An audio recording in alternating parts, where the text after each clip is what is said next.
এখন আমি যে ভিডিওটি করতে যাচ্ছি সেটি হচ্ছে কিভাবে ওয়েব মেইল ক্রিয়েট করতে হয়। আমি অলরেডি একটি সি প্যানেলে ঢুকে আছি। এখান থেকে মূলত ওয়েব মেইল করতে হয়। ওয়েব মেইল বলতে কি বোঝায়? যে কোনো ওয়েবসাইট আছে, সেই ওয়েবসাইটের আন্ডারে কোনো একটা মেইল করাকে বলা যাচ্ছে ওয়েব মেইল। আর জিমেইলটা কি?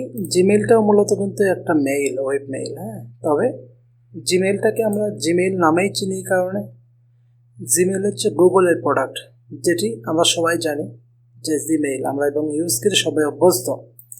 তবে ওয়েব মেইলটা আমরা সবাই ইউজ করি না, এই জন্য আমরা এখানে বলতে পারি না। ইমেল অ্যাকাউন্টে আমি কীভাবে করবো সেখানে দেখব যে এখানে ইমেল অপশন থেকে ইমেল অ্যাকাউন্টসে যাব। ইমেল অ্যাকাউন্টসে যাওয়ার পর এখান থেকে ক্রিয়েট নামের যে বাটন আছে সেখানে ক্লিক দেব।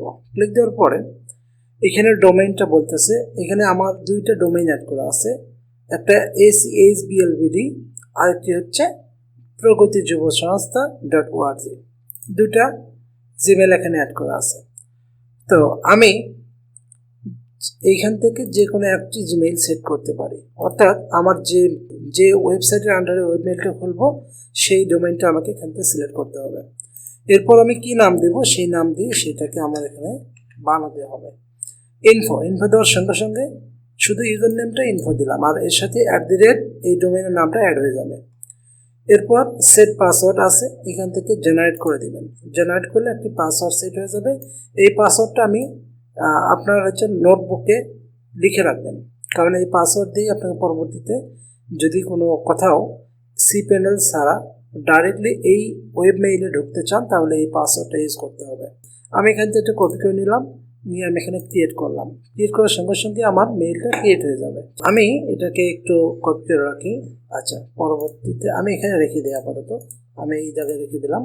এরপরে আমি দেখতে পাচ্ছি info@প্রগতি যুব সংস্থা .org এই মেইলটা ওপেন হয়ে গেছে। তো এখান থেকে আমি চেক মেইলে যদি যাই তাহলে দেখতে পাবো যে এখান থেকে রাউন্ড কিউব নামে অপশন আছে। আমি এখানে এই রাউন্ড কিউবের মাধ্যমে ওপেন করতে পারবো। রাউন্ড কিউবটা ওপেন করি এখান থেকে, এখানে আপনার ক্লিক দেওয়ার সঙ্গে সঙ্গে রাউন্ড কিউবটা ওপেন হয়ে গেল। আপনি এখান থেকে মেইল করতে পারবেন, মেইল রিসিভ করতে পারবেন। এখানে মেইল কেউ যদি আপনাকে এই ওয়েব মেইলে মেইল করে এই ঠিকানায়, তাহলে আপনি এখানে দেখতে পাবেন ইনবক্সে, আর আপনি চাইলে সেন্ড করতে পারেন কাউকে। আর এই মেইলগুলোই মূলত আমাদের ওয়েবসাইটের সাথে আমরা সেট আপ করে থাকি। আমরা এখান থেকে দেখলাম কিভাবে একটি ওয়েব মেইল ক্রিয়েট করতে হয়। এরপর আমরা দেখব এই ওয়েব মেইল কিভাবে কানেক্ট করতে হয় সেটা আমাদের দেখেন, আমাদের এই ওয়েব মেইলটা কানেক্ট করার জন্য কানেক্ট ডিভাইস নামে যে অপশন আছে সেইখান থেকে আমাদের বিভিন্ন তথ্য আছে। ইনকামিংয়ের জন্য এই পোর্টটা ইউজ করতে হবে, আউটগোয়িংয়ের জন্য এই পোর্টটা ইউজ করতে হবে, এবং অ্যাড্রেসটা এভাবে হবে। মূলত আমাদের এইভাবে কাজটা করে থাকে। আর ইউজার নেমটা এটা হবে, পাসওয়ার্ডটা আমাদের লেখা আছে। এখান থেকে আপনি চাইলে কিন্তু কোনো একটা মেইল আপনি কি করতে পারেন, মেইল সেন্ড করে টেস্ট করতে পারেন যে আমাদের এই ইনফো প্রগতি যুব সংস্থা .org মেইলটা কাজ করছে কিনা। মূলত এটাই। আর আরও অপশন আছে, এখান থেকে আপনি চাইলে এই ইমেইলের আন্ডারে ইমেলটাকে ফরওয়ার্ড করতে পারবেন, অটো রেসপন্ডার সেট করতে পারবেন, ট্র্যাক ডেলিভারি অপশন সেট করতে পারবেন, ডিফল্ট একটা অ্যাড্রেস সেট করে দিতে পারেন। তো এখানে বেশ কিছু অপশন রয়েছে। ইমেল ডিস্ক ইউজেস নামে যে অপশন আছে, এখান থেকে আপনার ইমেল ডিস্কটা দেখতে পারেন যে আসলে আপনার কতটুকু ফিল আপ হইলো, কতটুকু ফাঁকা আছে, এগুলো দেখতে পারেন। আমি যে এখানে প্রগতি যুব সংস্থা এখানে দিলাম, আমি দেখতে পাচ্ছি যে এতটুকু ইনবক্সে আছে। পরে আমি চাইলে কিন্তু এখান থেকে ফরওয়ার্ডও করে দিতে পারি। দেখেন এখানে অ্যাড ফরওয়ার্ড ডোমেইন, ঠিক আছে। তো এখানে মূলত অ্যাড ফরওয়ার্ডের চাপ দিলে আমাদের হচ্ছে দেখেন ইনফো, এইটা আমি এখান থেকে করবো। আর এইখানে যে মেইলটা এই ইনফোর আন্ডারে আমি পার করবো কোথায়, আমি পার করবো ওয়ালেটি সার্ভিসে। অর্থাৎ আমি এখানে যেমন অ্যাড ফরওয়ার্ড করে দেব, আর discard and send an error to sender at SMTP time failure message seen by the sender. এটা আমাদের করা লাগলো না, আমি করবো না আপাতত। আমি অ্যাড ফরওয়ার্ডে চাপ দেবো, ঠিক আছে। আরও কিছু অ্যাডভান্স অপশন রয়েছিল, আমি সেটা পরে দেখবো। হ্যাঁ, আমি দেখতে পাচ্ছি আমার এখান থেকে ইনফো এই মেইলে যদি আমি কোনো মেইল করি তাহলে এই মেইলে যাবে। দেখি কীভাবে হয়। আমি এখান থেকে এই মেইলটা এখানে কপি করলাম, কপি করে আমি এখানে যাব, যাওয়ার পর এখান থেকে আমি মেইলে ঢুকবো। মেইলে ঢোকার পর এখান থেকে আমি কম্পোজে যাব, কম্পোজ থেকে মেইলটা এখানে অ্যাড করব। অ্যাড করার পরে আমি এখানে ধরেন যে হাই লিখলাম সাবজেক্ট এবং এইজ দিও বেশ কয়েকটা দিয়ে তারপরে আমি এখান থেকে সেন্ড করব। আমি এখান থেকে মেইল সেন্ড করলাম।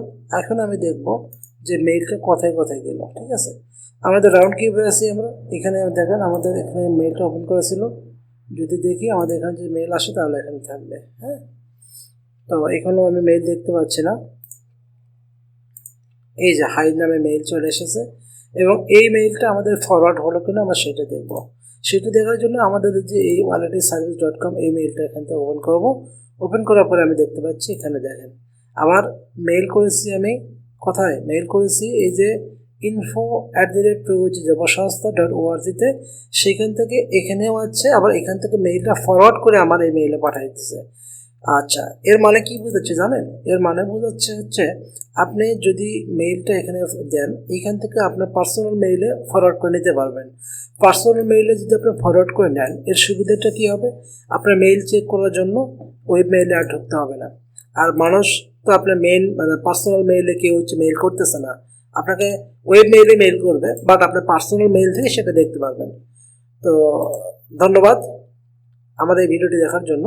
আমি ছোট্ট একটা ভিডিও করেছি কীভাবে একটা ওয়েব মেইল তৈরি করতে হয় এবং সেটা কীভাবে ফরওয়ার্ড করতে হয়।